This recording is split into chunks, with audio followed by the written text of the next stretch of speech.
La présentation cette semaine en sélection officielle à Cannes de La bataille de Gaulle d'Antonin Baudry avec Simon Abkarian dans le rôle du général et futur président de la République Charles de Gaulle nous a donné envie, par extension, d'un sujet dans Blow Up sur les présidents français au cinéma, de Gaulle, Mitterrand, Sarkozy, Macron et les autres, et prenons notre souffle car il y a beaucoup de choses à dire sur la question. Et commençons justement par Charles de Gaulle, personnage au destin romanesque et qui a souvent été incarné au cinéma, par Bernard Farcy par exemple, dans Le Grand Charles, téléfilm que réalise Bernard Stora en 2006 et qui mélange reconstitution et images d'archives et notamment les célèbres conférences de presse du président. Pourquoi voulez-vous qu'à 67 ans, je commence une carrière de dictateur ? Sinon, d'autres films sont revenus sur des événements précis de la vie du général, à commencer par l'appel du 18 juin 1940 à Londres, dans De Gaulle, de Gabriel Le Beaumain, avec Lambert Wilson dans le rôle titre. J'invite les ingénieurs et les ouvriers spécialistes des industries d'armement qui se trouvent en territoire britannique ou qui viendraient à s'y trouver, à se mettre en rapport avec moi. Mais aussi Mai 68, évoqué dans Adieu de Gaulle, adieu, de Laurent Herbier, avec Pierre Vernier en président au crépuscule de sa vie, et quelque peu dépassé par une jeunesse en ébullition. Sinon, on a pu croiser furtivement de Gaulle sous les traits d'André Penverne, dans Grèce de Monaco, pour une réception tendue, organisée par la principauté, qui voit Nicole Kidman, Grèce de Monaco, snobber délibérément le président.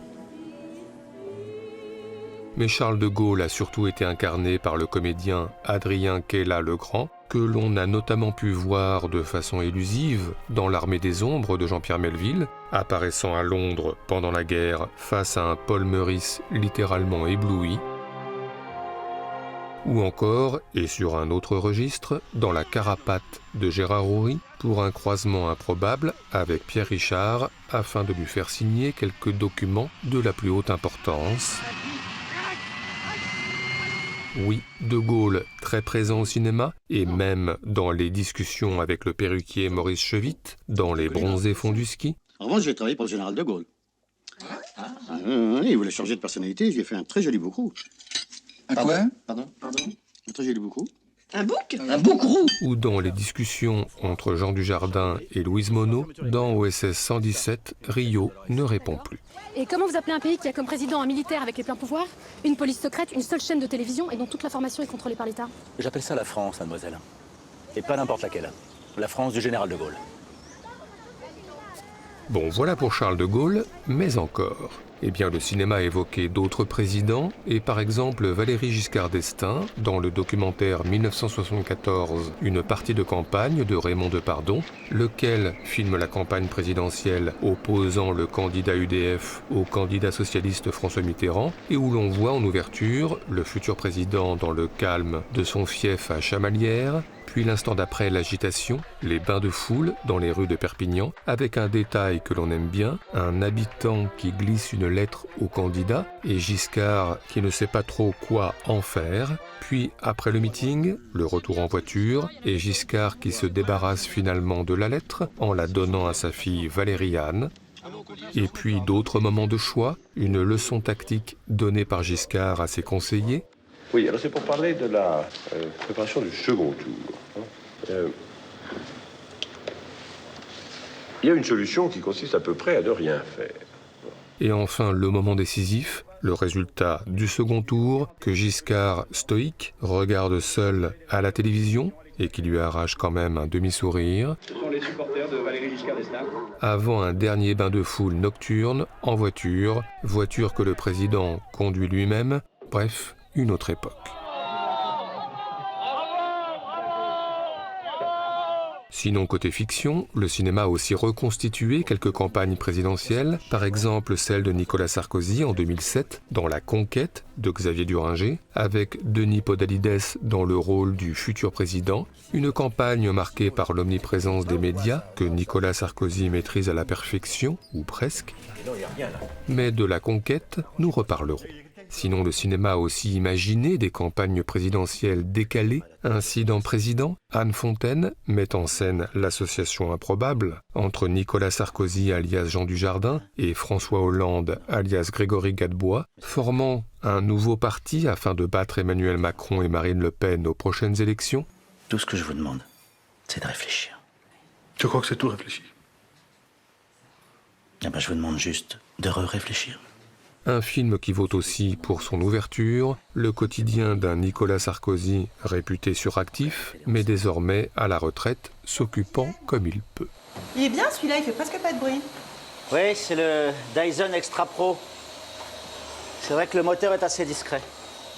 Et puis, toujours dans cette idée de réalité parallèle, évoquons le téléfilm La dernière campagne, opposant en 2012 Nicolas Sarkozy à François Hollande, mais une campagne ici en plein rêve, celui de l'ancien président Jacques Chirac, incarné par Bernard Lecoq, qui rejoint François Hollande, incarné par Patrick Braoudé, pour lui prodiguer quelques conseils afin de battre Nicolas Sarkozy, son ennemi intime. Et hop, escamoté. Vous êtes déjà passé au suivant. Tandis que moi, regardez.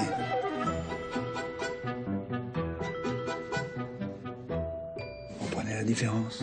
Une élection de 2012, et plus précisément la journée du 6 mai, celle du vote, qui est aussi au cœur du premier film de Justine Triet, La bataille de Solferino, film qui mélange réalité et fiction, avec au milieu de ces images documentaires un personnage, la journaliste Laetitia Doche, qui tente d'assurer le direct, tandis qu'en parallèle, sa vie vacille avec son ex Vincent McCain, harceleur, qui rôde. Bref, un film qui mêle l'individu et la foule, l'intime et le collectif. Mais sinon, eh bien le pouvoir, lequel s'exerce parfois et même souvent à deux. Avec sa femme, par exemple, dans Bernadette de Léa Doménac, avec Michel Villermoz en Jacques Chirac et Catherine Deneuve en Bernadette Chirac, pour une élection en 1995 qui voit au départ Bernadette reléguée au second plan, alors l'ennui et le dépérissement dans les salons dorés de l'Élysée, dans une ambiance très Marie-Antoinette de Sofia Coppola. Mais bientôt le retournement de situation, Bernadette qui prend les choses en main, gagne en popularité et règle ses comptes. Cela fait 30 ans que Françoise me confie le soin de choisir le nom de ses veaux. Aujourd'hui, son étable porte le nom de tout le RPR. Avant la seconde victoire en 2002, et Bernadette, désormais sur le même plan que son mari. Sinon, le cinéma a aussi évoqué les rapports des présidents avec quelques personnages extérieurs, comme dans L'inconnu de la Grande Arche de Stéphane de Moustier, qui revient sur la construction de la Grande Arche de la Défense et sur la relation qu'a entretenue François Mitterrand, incarné par Michel Faux, avec l'architecte danois Johan Otto von Spreckelsen, incarné par Claes Bang. Et la perspective est respectée. C'est vraiment très bien, mais c'est bleu. Sinon, Christian Vincent, dans Les Saveurs du Palais, a lui évoqué les relations entre François Mitterrand, alias Jean d'Ormesson, et la chef cuisinière Danielle Mazet-Delpech, alias Catherine Fro, pour quelques rencontres silencieuses dans les salons de l'Élysée. Oh, excusez-moi, j'ai dû me tromper. Qu'est-ce que c'est? Et un film qui repose lui aussi sur un retournement de situation, puisque si Catherine Fro navigue au départ dans un monde très masculin, qui cherche à la mettre sur la touche, elle va progressivement renverser la tendance, bousculer le protocole et prendre le pouvoir. Madame Laborie, je peux vous parler une seconde? J'ai du travail, monsieur le chef de cabinet. Une autre fois. Mais encore, eh bien, quelques films sont revenus en fiction sur de célèbres affaires d'État. Ainsi, celle dite Mazarine, du nom de la fille secrète de François Mitterrand, a été racontée par Francis Giraud et Françoise Giroud dans Le Bon Plaisir, avec Jean-Louis Trintignant en Presque François Mitterrand et Catherine Deneuve en Presque Anne Pinjot. Et qu'est-ce qu'il y avait dans cette lettre? C'est ta lettre de Tokyo.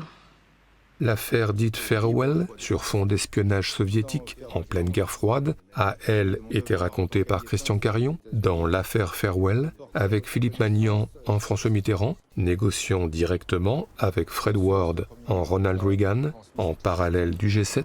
Ce sont 15 citoyens américains travaillant à la NASA, la CIA, le Pentagone et la Maison-Blanche.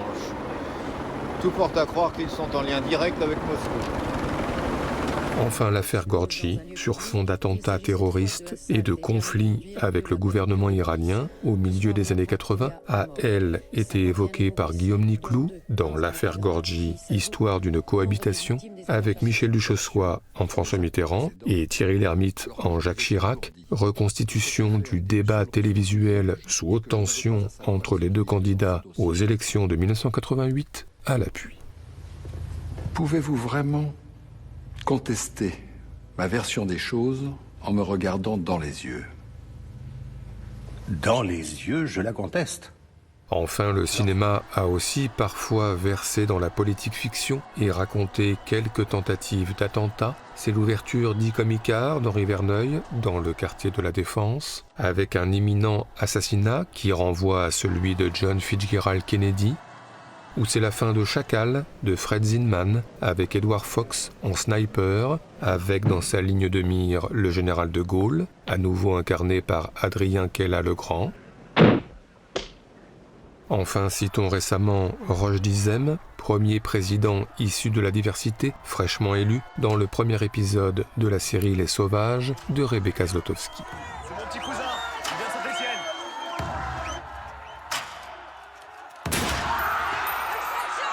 Bref, si on ajoute Emmanuel Macron apparaissant en archive dans Notre-Dame brûle de Jean-Jacques Hano et François Hollande apparaissant en archive dans le 15h17 pour Paris de Clint Eastwood, si on ajoute les images détournées de Jacques Chirac lors du défilé du 14 juillet dans Taxi 2, Alors là, c'est une nouveauté. Un taxi. Furtif. et les images détournées de François Hollande lors du défilé du 14 juillet dans La fille du 14 juillet, on peut dire que les présidents français sont au cinéma partout, même Félix Faure, tiens, un peu de Troisième République, sous les traits de Didier Besace dans La maîtresse du président, et même Georges Clemenceau, président du Conseil, sous les traits d'André Dussolier dans Le Tigre et le Président. Messieurs, l'Allemagne a accepté sans condition les termes du traité de Versailles. Sans oublier Alain Cavalier, en président minimaliste dans Pater. Je vais l'essayer, hein? Oui. Et Philippe Catherine, en président mélomane dans Gaz de France. Je ne sais pas, je n'en sais rien. Nom de Dieu. T'es en train de partir en impro. Et puis Léa Drucker, en présidente, alors que l'extrême droite est aux portes du pouvoir, dans Le Monde d'hier. Et Anna Mouglalis, elle aussi présidente face à l'extrême droite, dans la série Baron Noir.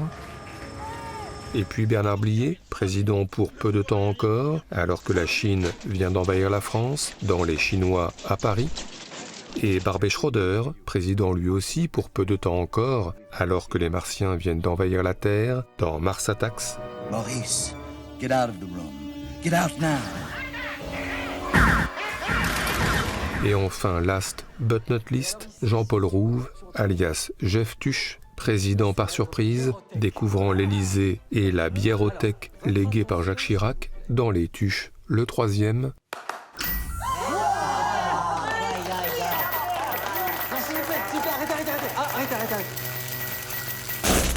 Oui, les présidents français absolument partout, et on s'en veut déjà de ne pas avoir évoqué Franck Dubosc en Patrick Chirac dans Camping. Non mais tu t'appelles Chirac, toi? Bah oui, Chirac, Patrick Chirac. Pourquoi? Pourquoi tu changes pas de nom? Pourquoi c'est moi qui changerais? Ou Jean Dujardin à la banque avec son masque de Chirac dans Brise de Nice. Ceci est un casse. Je suis le président de la République. Et puisque l'on parle de Jean Dujardin, OSS 117 encore, car si l'espion français est parti en mission sous De Gaulle, il est aussi parti en mission sous René Coty, dans Le Caire ni d'espion. Regarde, c'est notre Raïs à nous. C'est monsieur René Coty, un grand homme. Mais aussi sous Giscard, dans Alerte rouge en Afrique noire. Et tout ceci nous a, comme d'habitude, donné des envies de classement. C'est donc parti pour notre traditionnel top 5 subjectif, celui des meilleures scènes liées de près ou de loin au président français dans l'histoire du cinéma, en tous les cas pour nous. Salut. Non merci. Notre numéro 5, commençons par un souvenir d'enfance tenace, La gueule de l'autre, que Pierre Tcharnia réalise en 1979 avec Michel Serrault, en Martial Perrin, candidat à la présidentielle pour le Parti des conservateurs indépendants progressistes, mais un candidat qui disparaît soudainement. Alors le directeur de campagne Jean Poiret doit trouver une solution et fait appel à un sosie qu'il forme dans l'urgence, lui apprenant à saluer la foule pendant les défilés. Le geste de la main maintenant. Ça c'est Jules César, ça. Et lui apprenant à mimer un discours en playback. Pensez au passage à faire un sujet sur Michel Serrault dans Bleu Up.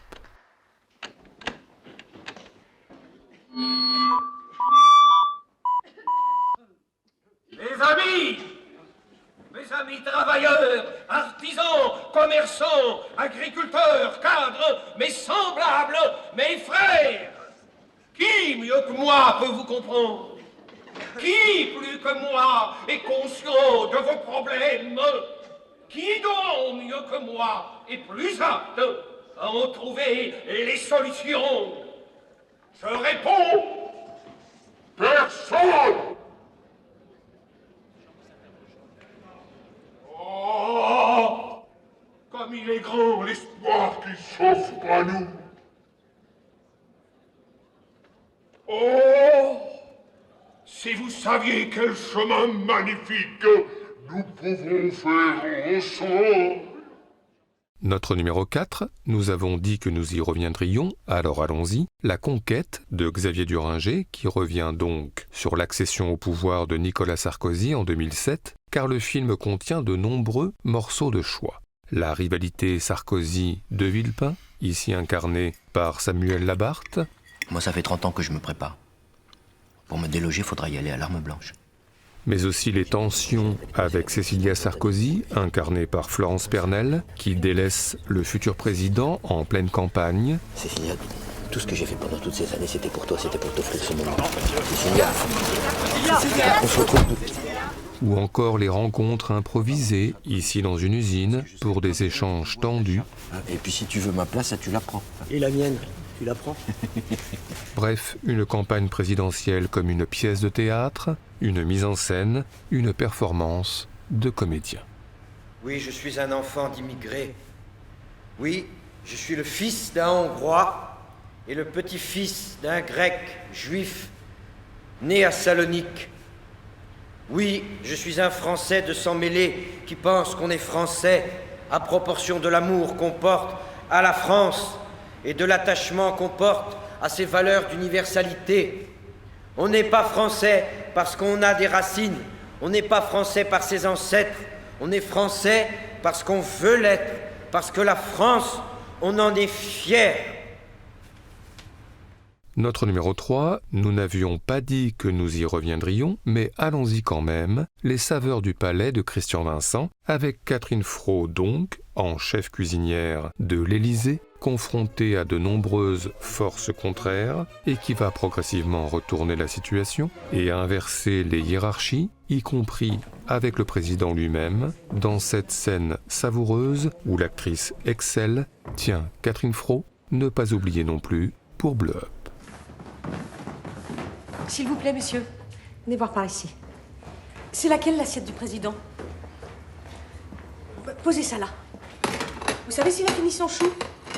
Je crois bien, oui. Il a mangé des fans de carottes? Dans un premier temps, il a paru surpris. Il a coupé les fans, mangé une carotte. Puis quelques instants plus tard, avec sa fourchette, il a piqué une fan. Il a regardé attentivement et il l'a mangé avec plaisir, semble-t-il. Un bon point pour lui. Vous pouvez débarrasser, c'est bon. Donc, on peut garder ce président à l'Élysée. Notre numéro 2 est une évidence, Le Président, qu'Henri Verneuil réalise en 1961, d'après un roman de Georges Simenon, avec Jean Gabin en président du Conseil, dans une république en crise, et qui tente notamment, vers la fin du film, d'imposer à l'Assemblée un précurseur projet d'union des pays d'Europe, mais qui se heurte à moult réticences, alors Jean Gabin de régler ses comptes pour un célébrissime baroud d'honneur en guise d'adieu à la politique. Pendant toutes ces années de folie collective et d'autodestruction, je pense avoir vu tout ce qu'un homme peut voir. Des populations jetées sur les routes, des enfants jetés dans la guerre, des vainqueurs et des vaincus finalement réconciliés dans les cimetières, que leur importance a élevé au rang de curiosité touristique. La paix revenue, j'ai visité les mines. J'ai vu la police charger des grévistes. Je l'ai vu aussi charger des chômeurs. J'ai vu la richesse de certaines contrées et l'incroyable pauvreté de certaines autres. Et bien, durant toutes ces années, je n'ai jamais cessé de penser à l'Europe. Monsieur Chalamont, lui, a passé une partie de sa vie dans une banque, à y penser aussi. Nous ne parlons forcément pas de la même Europe. Nous pensons d'abord à la France. Mais vous n'avez pas le monopole de l'Europe, nous y pensons aussi. Tout le monde parle de l'Europe. Mais c'est sur la manière de faire cette Europe que l'on ne s'entend plus. C'est sur les principes essentiels que l'on s'oppose. Pourquoi croyez-vous, messieurs, que l'on demande au gouvernement de retirer son projet d'union douanière? Parce qu'il constitue une atteinte à la souveraineté nationale? Non, pas du tout. Simplement parce qu'un autre projet est prêt. C'est faux! Un projet qui vous sera présenté par le prochain gouvernement. Monsieur le Président, je vous demande la permission de vous interrompre. Ah non! Et ce projet, je peux d'avance vous en dénoncer le principe. La constitution de trusts horizontaux et verticaux et de groupes de pression qui maintiendront sous leur contrôle non seulement les produits du travail, mais les travailleurs eux-mêmes. On ne vous demandera plus, messieurs, de soutenir un ministère, mais d'appuyer un gigantesque conseil d'administration. Enfin, notre numéro 1, un film que nous avons soigneusement gardé pour le top, Le Promeneur du Champ de Mars, que Robert Guédiguian réalise en 2005 et qui revient sur les derniers mois du président François Mitterrand, incarné par Michel Bouquet, lequel se confie à un écrivain, Georges-Marc Benamou, incarné par Djalil Lesper, un film sur le crépuscule d'un chef d'État qui dialogue avec la mort, visitant les gisants de rois de France dans la cathédrale de Chartres. François Ier, Claude de France. Et puis, la dernière allocution télévisuelle. Mes chers compatriotes, je crois aux forces de l'esprit et je ne vous quitterai pas. Et une vie arrangée dans des cartons. Avant une scène saisissante, vers la fin du film, une longue citation du président aux accents marxistes qui rythme la traversée fantomatique d'une usine désaffectée entre espoir très haut et fatalisme très bas. Oui, c'est vraiment bien Le Promeneur du Champ de Mars, pensé au passage à faire un sujet sur Michel Bouquet et sur Robert Guédiguian dans Blow Up. Il n'y aura jamais de société socialiste sans propriété collective des grands moyens de production, d'échange et de recherche. Le véritable ennemi, celui qu'il faut déloger, c'est celui qui tient les clés, c'est le monopole, terme exclusif pour signifier toutes les puissances de l'argent. L'argent qui corrompt, l'argent qui achète, l'argent qui écrase, l'argent qui tue, l'argent qui ruine et l'argent qui pourrit jusqu'à la conscience des hommes.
Allez, sauvez-vous.